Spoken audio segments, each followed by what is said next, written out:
The Wheeler family seemed to live a picture-perfect life in the quiet suburbs.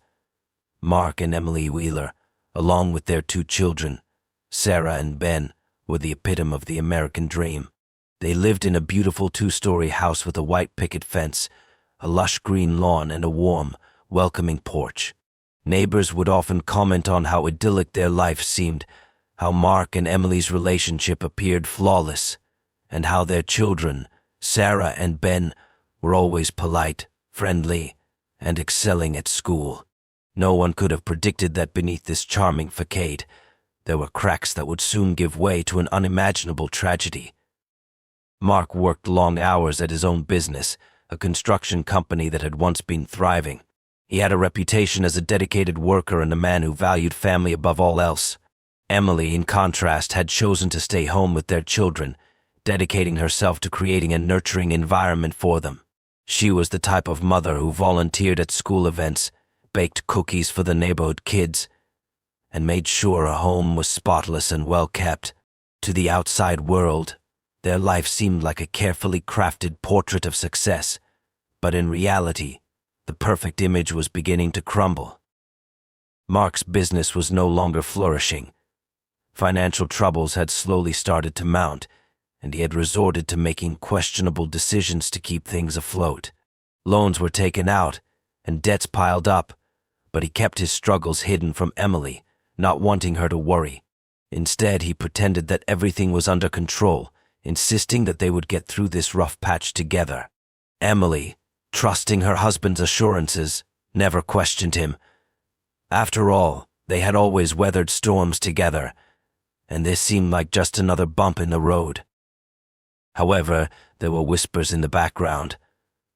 Friends and acquaintances began noticing that Mark was spending more and more time away from home, sometimes late into the night.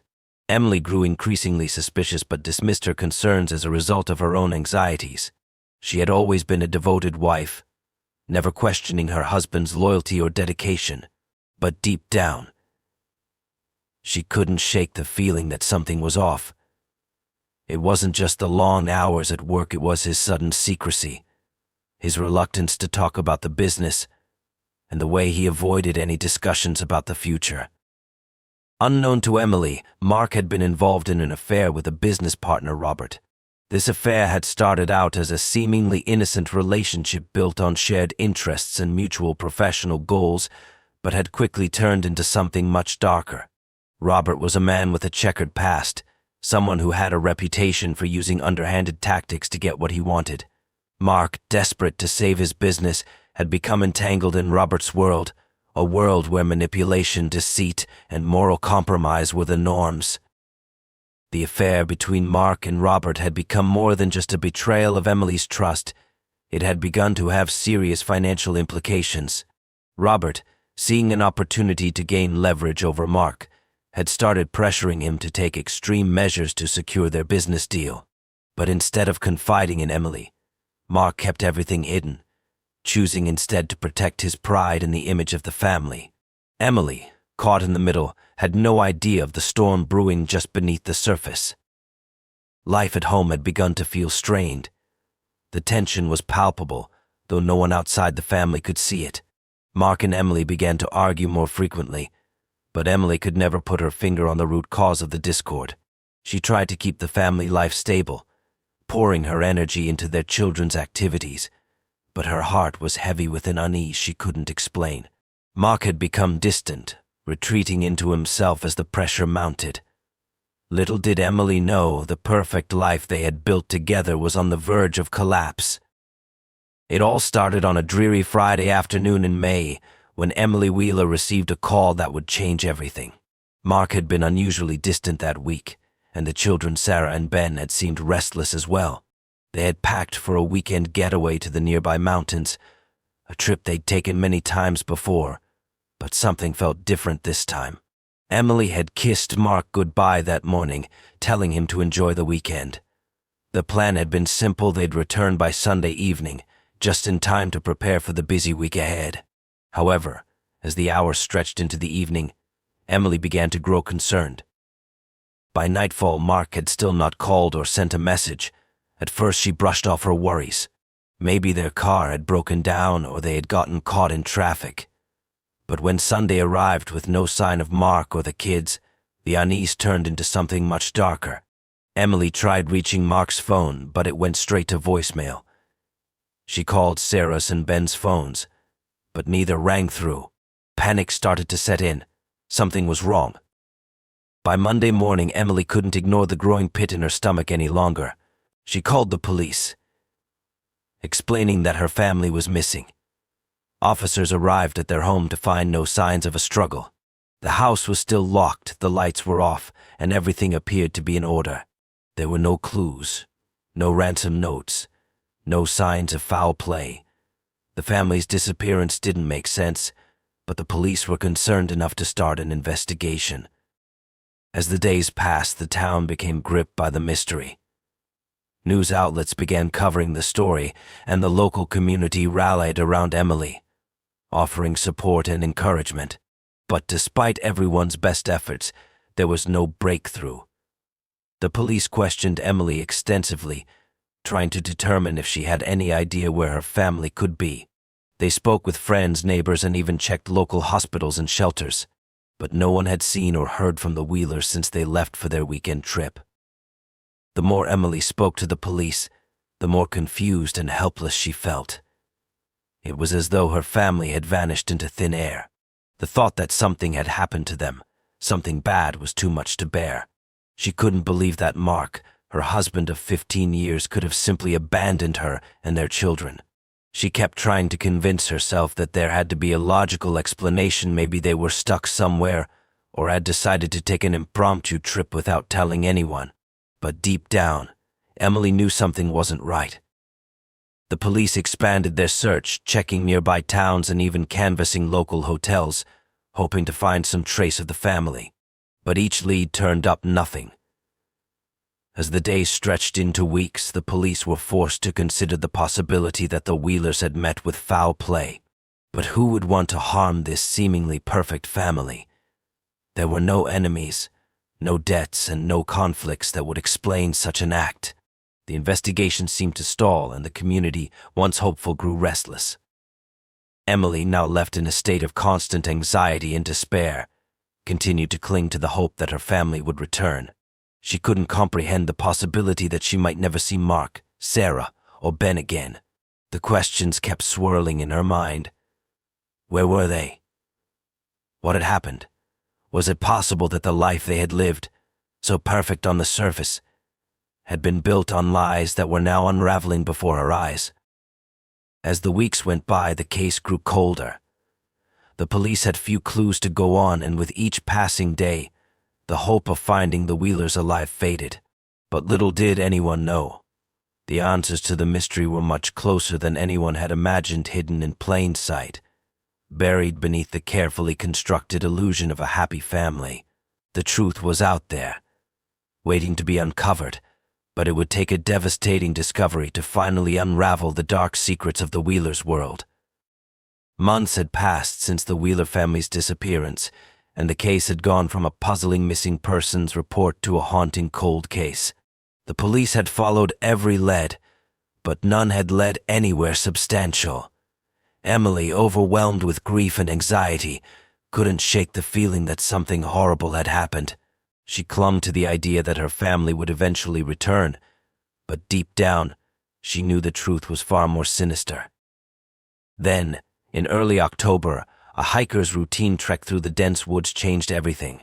The man had been walking along a trail when he noticed something unusual in the distance: a dilapidated cabin, seemingly out of place in the wilderness. The cabin was old and weathered, hidden behind thick trees and overgrown shrubbery. Curious, the hiker approached it, thinking it might be abandoned, perhaps a relic of the past.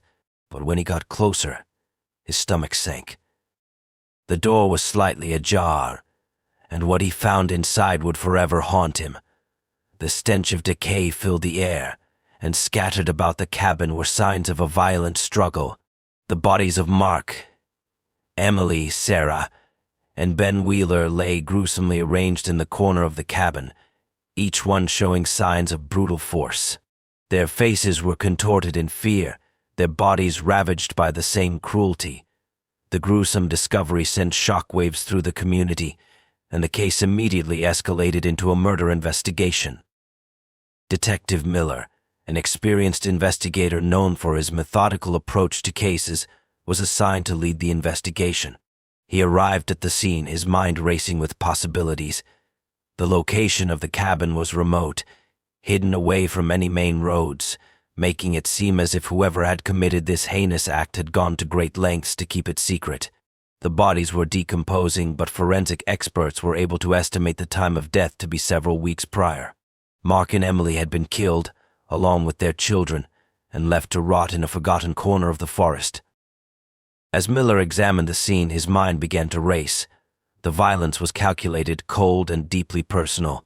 This wasn't some random act of aggression. It was clear that whoever had done this had known the victims well. There were no signs of forced entry into the cabin, suggesting that the Wheelers had been brought there willingly, or at least without much resistance. It was almost as though they had been lured into the trap, deceived by someone they trusted. Forensic analysis of the scene suggested that the family had been tortured before their deaths. There were signs of blunt force trauma, and the victims had clearly suffered significant pain before being killed. The methodical nature of the crime suggested that this wasn't a spur-of-the-moment act. Whoever had done this had taken their time, ensuring that the Wheelers were left to suffer. Detective Miller felt the weight of the case heavy on his shoulders. He knew that finding the killer wouldn't be easy. There were no immediate suspects, and the community was still in shock. But as the investigation continued, Miller began to uncover a web of secrets that painted a picture of a family much darker than anyone had ever imagined. The first clue came when Miller reviewed the financial records of Mark Wheeler's business. It turned out that the business was struggling deeply so. Mark had accumulated significant debt, and his financial troubles were much worse than anyone had realized. It became clear that Mark had been hiding his financial troubles from Emily and the outside world, trying to keep up appearances as the perfect family man. But there were other, more alarming findings. The financial records also revealed several large payments made to a man named Robert, a name Miller had heard before but hadn't connected to the case. Robert was a business partner of Mark's, but their relationship had grown increasingly tense over the past year. Miller began to suspect that Robert's involvement in the Wheelers' lives might be more sinister than it appeared. The next shocking twist came when the police found traces of blood leading away from the cabin, suggesting that someone had left the scene in haste. There were signs of a struggle nearby, and the trail led to a small, inconspicuous car parked a few miles from the cabin. As they ran the vehicle's license plate, they discovered that it was registered to Robert. The dots were beginning to connect. Detective Miller now had a suspect, but the true nature of the crime was still unclear. Had Robert acted alone? Or had someone else been involved? The investigation was far from over, but one thing was certain: the truth was darker and more complex than anyone could have imagined. As Miller continued to dig deeper, he realized that the shocking discovery in the cabin was just the beginning of a long and painful journey to uncover the truth. The discovery of Robert's involvement in the murder scene sent a ripple of unease through the investigation. Detective Miller, already wary of the case's complexity, now had a suspect who appeared to be at the center of the horror. However, with each new piece of evidence, the questions seemed to multiply. Was Robert acting alone, or had there been an accomplice? And what exactly had led to this horrific crime? Miller began by revisiting Robert's background. He learned that Robert was a shrewd businessman, known for using unscrupulous methods to climb the corporate ladder. Though his business dealings had been largely kept under wraps, there were rumors about his involvement in questionable financial practices, as well as whispers of violent outbursts when things didn't go his way. Robert was not someone who took kindly to failure, and the deeper Miller dug, the more it became clear that Robert was not only capable of violence, but had a history of manipulating people to get what he wanted. It turned out that Robert had become increasingly involved in Mark Wheeler's business.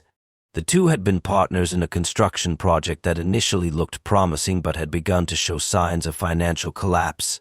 Mark's debts had spiraled out of control, and Robert had grown impatient, seeing his investment threatened. What began as a professional relationship had soured over time, with Robert pressuring Mark for more and more control of the company, even suggesting extreme measures to salvage the failing business. Emily had no idea of the extent of Mark's financial troubles, and Robert's aggressive push for control only seemed to exacerbate the tension between Mark and his wife.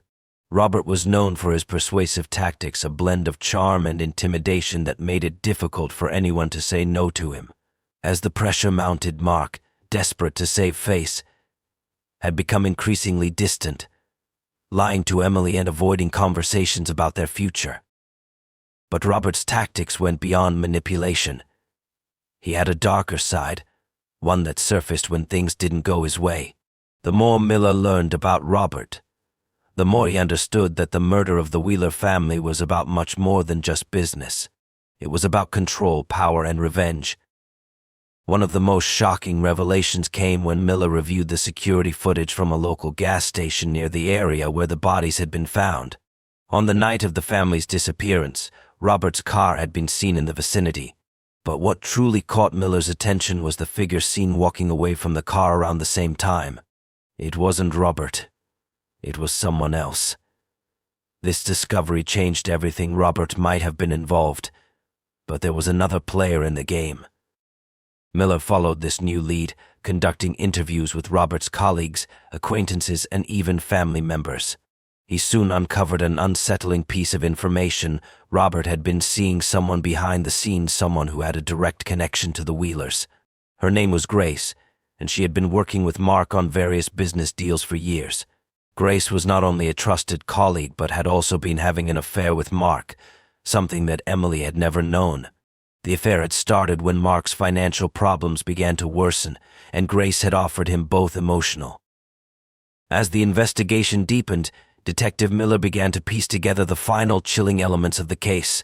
The discovery of Grace's involvement was a game changer.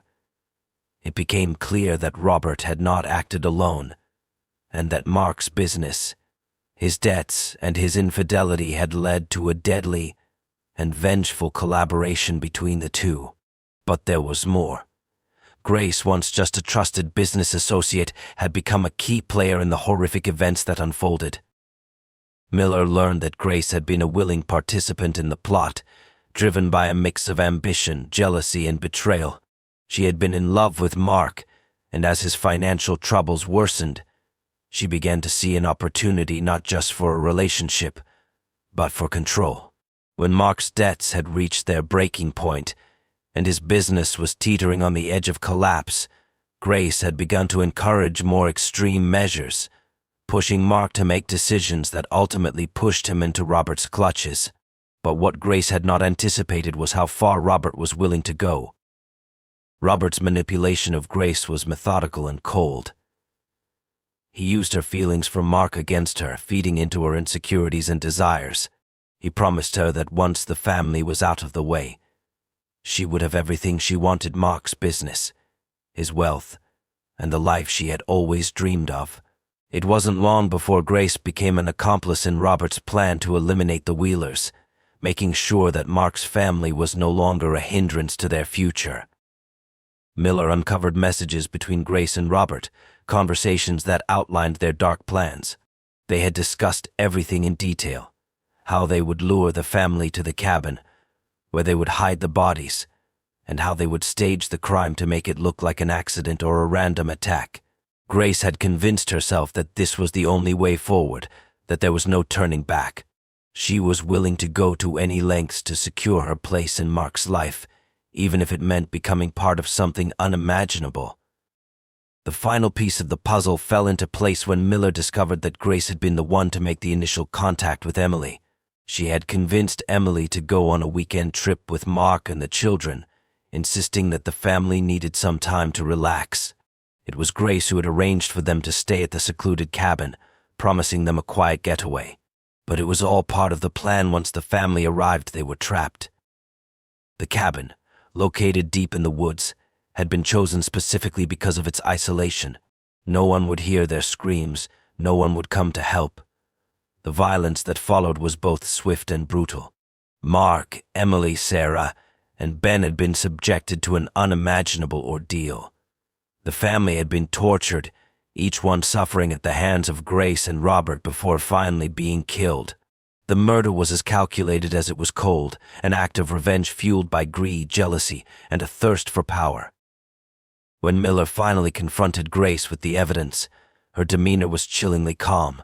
She admitted to everything, her voice steady as she recounted the events leading up to the murders. She had believed, at the time, that she was doing what was necessary for her future. But as the weight of her actions sank in, the reality of what she had done seemed to hit her in waves. She had betrayed the very people she had once worked alongside, and in doing so, had sealed her own fate. In the end, both Grace and Robert were arrested and charged with the murders of the Wheeler family. The trial that followed was a media sensation, capturing the attention of the public as the full details of the crime were revealed. The once perfect family, whose lives had been filled with smiles and promises, had been destroyed by the greed and betrayal of those closest to them. The conviction of Grace and Robert brought a sense of justice to the community, but it did little to ease the pain felt by those who had loved the Wheelers.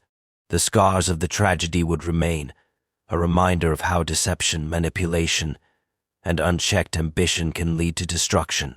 For Emily's family and friends, the horror of losing her Mark and the children would never fully fade. The case of the Wheelers, once the image of an idyllic life, would forever be a dark and haunting chapter in the town's history.